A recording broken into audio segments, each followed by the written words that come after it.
పిల్లలు కొంచెం పరిగెట్టినా, ఏ టేబులో, చైరో లేకపోతే బెడ్డో ఎక్కినా, వాళ్ళు పడిపోతారో లేదో తెలీదు కానీ, మనం మాత్రం ఫస్ట్ డిక్లేర్ చేసేస్తాం. అర్రే! పడిపోతావు. కదా! అంటే నేనెప్పుడూ అలా అనలేదని కాదు. అది మన బ్లడ్‌లోనే ఉంది. ఆటోమేటిక్‌గా వచ్చేస్తది పడిపోతావు అని చెప్పేసి. బట్ చాలా సార్లు ఆలోచించా అనమాట. అవును మనం పడిపోతావు అని అంటే వాళ్ళకేం తెలుస్తది అని. సో, మనం ఇంటెన్షన్ కరెక్టే. పేరెంట్స్‌గా మనమైనా గానీ, గ్రాండ్ పేరెంట్స్‌గా గానీ, వాళ్ళు సేఫ్‌గా ఉండాలన్నదే మన ఇంటెన్షన్. కాకపోతే పడిపోతాం అనటం వల్ల వాళ్ళకి భయాన్ని ఇస్తాం కానీ, ఎలాంటి గైడెన్స్ లేదు అక్కడ మన మాటల్లో. సో, వాళ్ళకి దాని బదులు నెమ్మదిగా ఎక్కు, లేకపోతే ఇట్లా చెయ్యి ఇలా పట్టుకో, కాళ్ళు ఇక్కడ పెట్టు.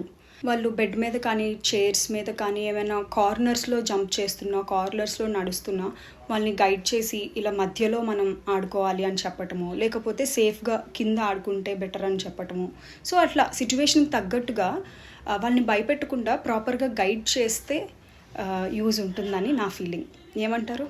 మనకు బాగా అలవాటైపోయిన వర్డ్ వల్ల కొంచెం కష్టమే కానీ, కాన్షియస్‌గా అలవాటు చేసుకుంటే డెఫినెట్‌గా చేంజ్ చేసుకోవచ్చు. I hope this helps. Thank you.